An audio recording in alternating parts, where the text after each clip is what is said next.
I'd always yearned for a simple, ordinary family. Growing up in foster care, I was all alone in the world. I had foster parents as a child, but no blood ties.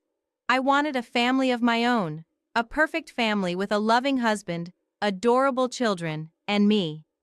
So, when a kind-hearted man proposed to me, I was overjoyed. With this man, I thought I could build that ordinary family I'd always dreamed of. But in believing so, I was the world's biggest fool.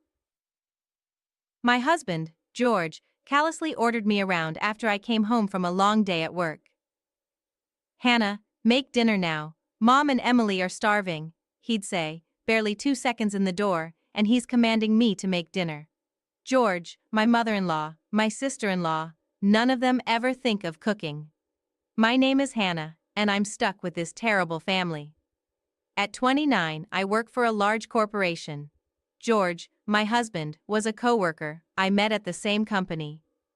George is 30 years old, but since he couldn't get into college right after graduating high school, we graduated college at the same year. First of all, I have to mention that George is currently unemployed. He had a dispute with his boss in the sales department and quit his job. George was angry that his boss was cold-hearted, but I knew otherwise. Even though George and I were married, we worked in the same company but in different departments. I work in the General Affairs Department, handling office work. My dedication and hard work were trusted and respected by my colleagues. It was during this time that the sales department manager, where George worked, came to me for advice. As I nervously asked him what was the matter, he opened his mouth tiredly. "Today, your husband suddenly handed in his resignation. Were you aware of this?" Shocked by the manager's hesitant question, I shook my head. "I wasn't told anything. Did something happen?" In response to my visible confusion, having truly not been consulted about anything, the manager explained the situation.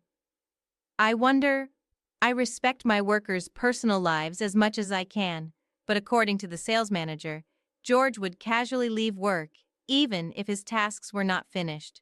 Moreover, he would forcefully dump his overtime work on his timid colleagues. When the manager confronted him about this, he lashed out in anger. George had falsely claimed that we shared housework since we both worked. Furthermore, he stubbornly insisted on leaving work on time, stating that he was worried about his frail mother and sister. When he used his family situation as an excuse, the management could not be strict with him. However, a colleague who had been burdened with George's work complained of mental and physical stress and wanted to resign. The manager advised George that if he prioritizes his family, he should finish his work on his own. George, angry that his argument was not accepted, quit his job on his own accord. To be frank, I'm relieved that he quit while being considerate of my feelings, the sales manager expressed his honest thoughts. George was arrogant and burdened others despite his incompetency. When his boss pointed this out, he would react angrily without reflecting on his behavior. From what I hear, George was nothing but a liability to the sales department. Feeling guilty, I apologized profusely. "I'm deeply sorry for the trouble caused to everyone in the sales department," I said. The kind sales department manager reassured me that it was not my fault and he was disgusted by George, who had quit his job on a whim without consulting his wife. "Just to confirm, is he really doing housework and are your family members sick? All his claims are false. I do all the housework and my mother-in-law and sister-in-law are healthy," I confessed. Upon hearing my testimony, the manager sympathized sincerely, saying, "I see, that's tough. And that's how my husband, George, ended up unemployed. He believed that he would get a new job right away, but the real world is harsh. Despite his job-hunting efforts, he kept facing rejections.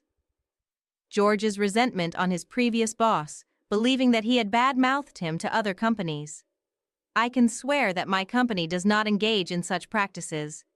Even after submitting a resignation, it is common knowledge among working people to stay in the company for at least a month. There are matters like work handover and procedures to be dealt with. However, George slammed his resignation letter onto the manager's desk and went home the same day. It was obvious to me that such an unreasonable person would not be hired by any company. George was content with giving his small severance pay to his mother and sister. He was raised in a single-parent family with his mother and sister Emily. Their father divorced his mother and left, which seems to have been a wise decision. Both my mother-in-law and Emily are healthy and capable of working, but they do nothing. I pay for living expenses and do all the work. Whenever I ask George to help out at home, he yells at me. My mother and Emily are my precious family, girl. You should be devoted to helping us out. It made no sense to me, so I snapped back at him. Forget about your mother, but Emily is 23 years old. At least let her get a part-time job. George adored Emily a lot, who was 7 years younger than him. Emily was also taking advantage of George's kindness, pleading for pocket money. As I firmly refused to give her money, George started working part-time. It was a job managing a warehouse for a courier service. George tells people around him that he quit his job at a major corporation because his family was sick. He is a man who lies as he breathes, just to keep his reputation. And so, George's part-time earnings became Emily's dating expenses. Not doing any housework or work, Emily started going out with men. I was fed up with my mother-in-law stealing bills from my wallet out of her greed for money. Even if I talked to George about it, he would get mad at me. Take care of my mom if you're my wife. This is why I can't stand people who grew up all alone in foster care like you. My mother-in-law scoffed at me, calling me, Hannah, you're so wicked. I was living my days with the worst family. But one day, an encounter that changed my depressing daily life arrived. When I came home after buying groceries after work, there were unfamiliar shoes at the entrance. They were large-sized men's sneakers. I thought we had a guest over since the shoes were larger than George's. Then a young man popped out. He was tall, had a handsome face, and his hair was light brown. When I thought Emily had brought her boyfriend, the man apologized. I'm sorry. I was in the words of dating Emily, but I'll take it back. Contrary to his frivolous appearance, his tone was polite, a wise young man making sound judgments. I spontaneously asked the young man, who was about to leave with his sneakers on. What's your name? I'm Emily's sister-in-law, Hannah. When I introduced myself, the young man looked up and smiled a little. He looked like a player, but he had a smart expression. The man introduced himself after he finished putting on his sneakers. I'm James, I work as a bartender. Emily was a regular at the bar he worked. According to him, Emily confessed to him, and he was about to accept, but he declined. The reason was that Emily showed her true nature and spilled everything because of alcohol. All my money is all from George's part-time job. My sister-in-law is stingy and ugly. She makes me work and do housework. James deeply regretted that he was inexperienced and couldn't spot a good woman because of that. But he's a kind-hearted person who couldn't leave drunk Emily alone and sent her home. Moreover, James paid for the taxi fare. Just at such times, both George and my mother-in-law were not at home. So, James got our house key from Emily, who is wasted, and carried her to our living room. I couldn't leave her at the entrance. I swear I didn't steal anything, ma'am. He seemed to be studying at a vocational school during the day and working as an apprentice bartender at night. He was called out by Emily after school. Emily lied about being a worker at a clothing store. James didn't see through Emily's lies and noticed her true nature at the last moment.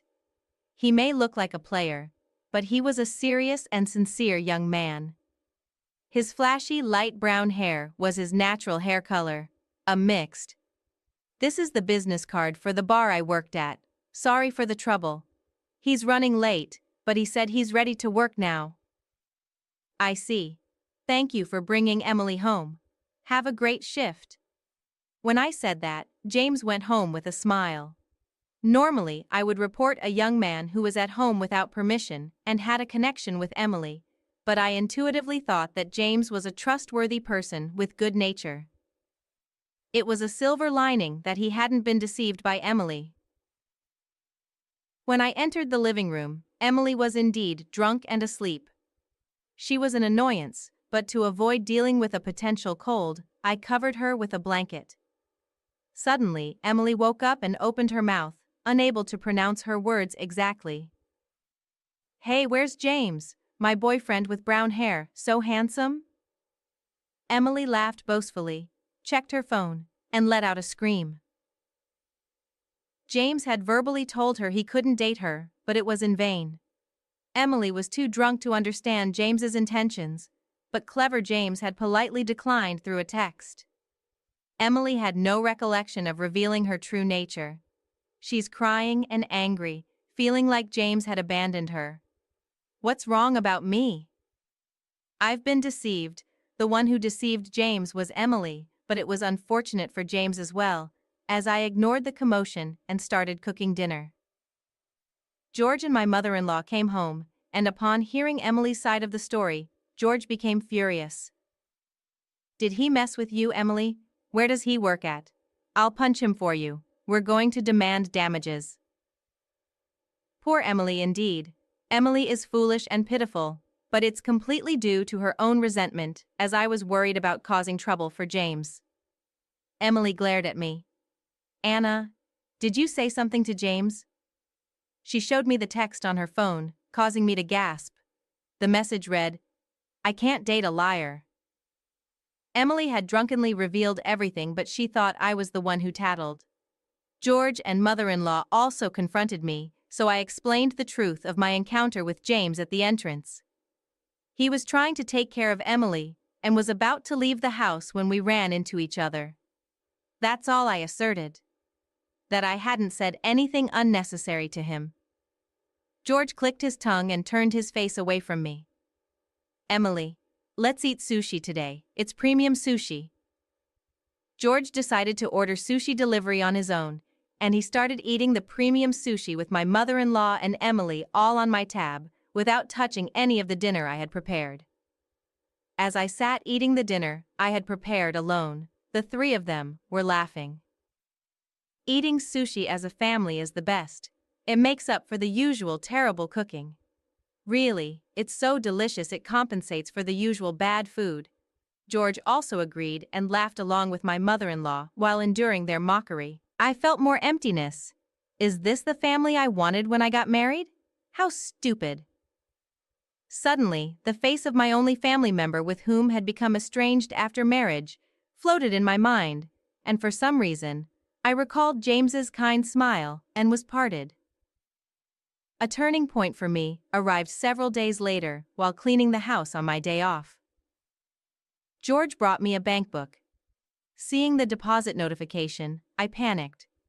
The bank book recorded the savings I had carefully accumulated before our marriage. George showed me the cash card and sealed with a triumphant look. "I'm giving the $100,000 you saved to my parents and sister. If you refuse, we divorce." This was the money I had been saving for the future expenses of our child.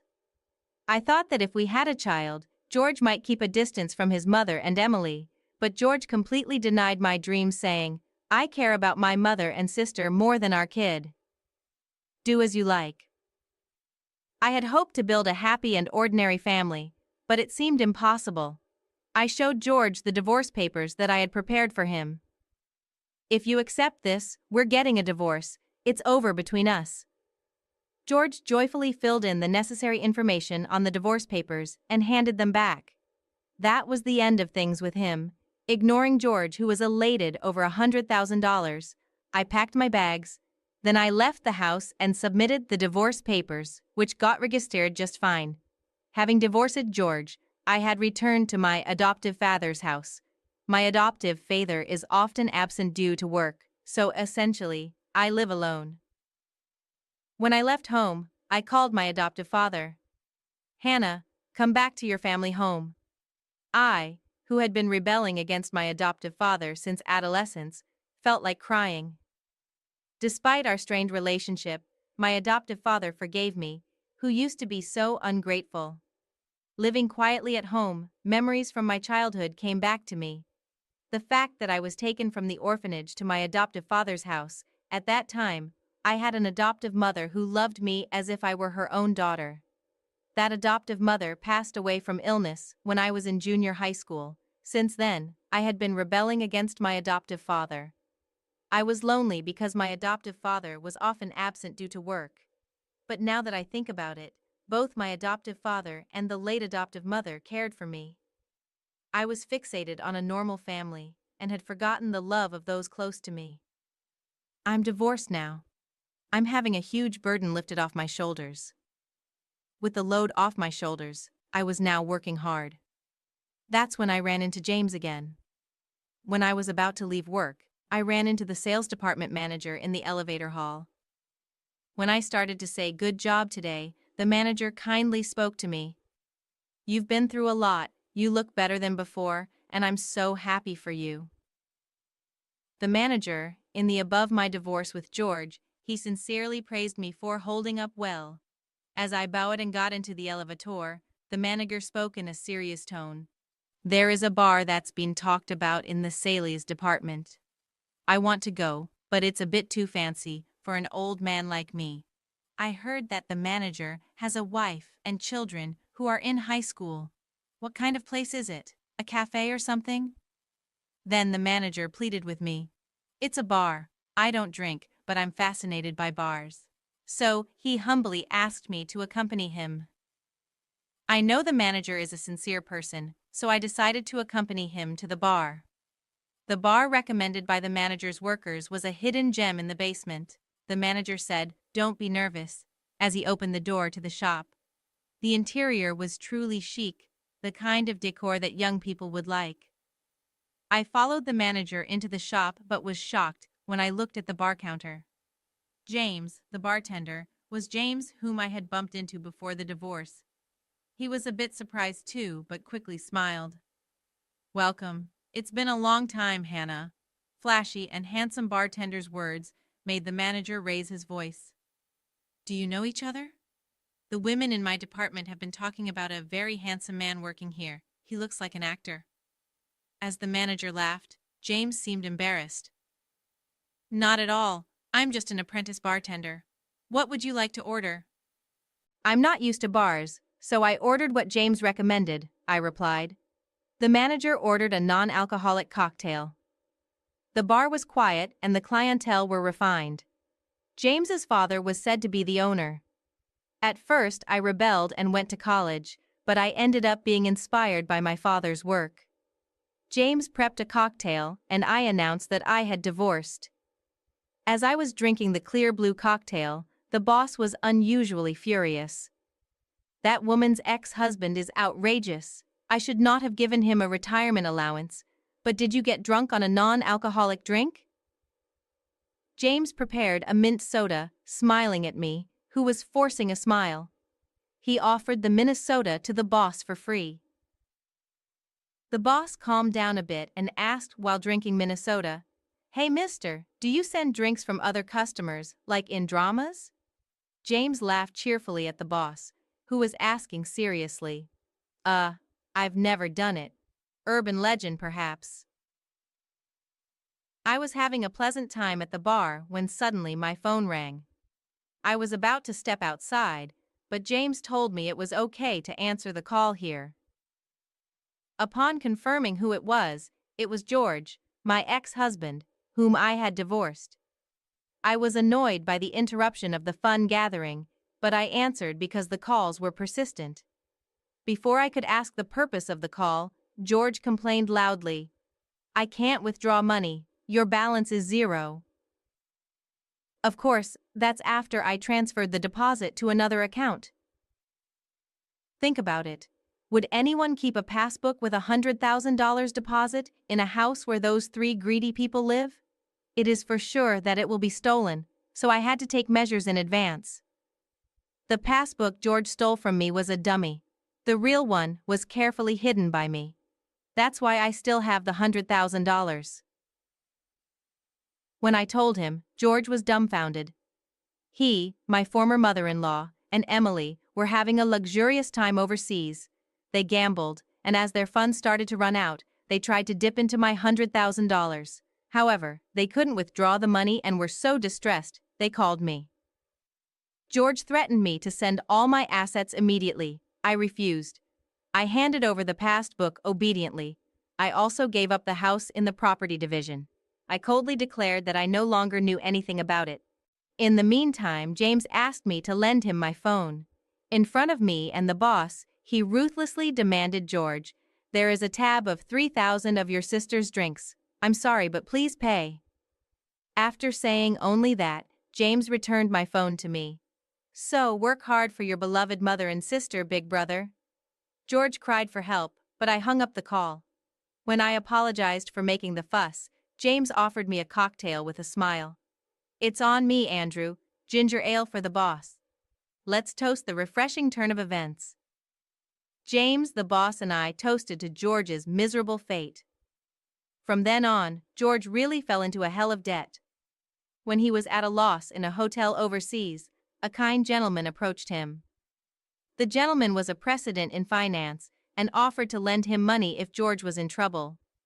George, who wasn't dire in need of money, jumped at it without thinking about the interest. As a result, his debt ballooned to $500,000, and he was in a crisis. The kind gentleman even prepared a job for him to repay the loan. Now it seems George is working on a fishing boat. Nobody knows where he is at now. Emily and my mother-in-law had an obligation to repay, working from morning till night except for sleeping. They sold their house and now live in a small apartment. I was living as usual at my parents' home. Today, unusually, my foster father was also there, so we were chatting. "You're well prepared, pitching my ex-husband to the deep end, the one who lent money to George and effectively sent him to a dead trap as my foster father. He was a known figure in the financial industry, well connected in various fields. George was on a family trip abroad with my parting gift. It was impossible with George's part-time job salary, but he sold all of my jewelry. George was ecstatic because he got a lot of money. He was having a blast overseas with that money. When I got married, my foster father told me to protect this one thing. He strictly ordered that when I divorce, I should leave the jewelry and the house. I'm always amazed at your audacity, Dad. My foster father had connections with the precious metal buyer that George used. He had information that George, who sold my jewelry, was going overseas. You show up just in time in front of George, and you see through everything. I have sources. I also know you're getting along with the young bartender." I nearly spit out my tea laughing at what he said. After George is in an uproar, the manager took a liking to James, so he brought other colleagues along to the bar. That's when my boss said to James, "Do you have someone you're interested in here? Be honest." Directed by my manager's leading question, he looked at me while explaining. 23-year-old James had one-sided feelings for me. He seemed to have liked me since we met. James was self-deprecating about being immature and not being good enough for me, but the manager was adamant. "James, you're a great guy, his looks and personality. Go and tell her your feelings." I tried to stop the manager's momentum, but I got confessed by James. "I like you, Hannah. If you're okay with someone as inexperienced as me, let's get together." "Wait, I'm 29 years old.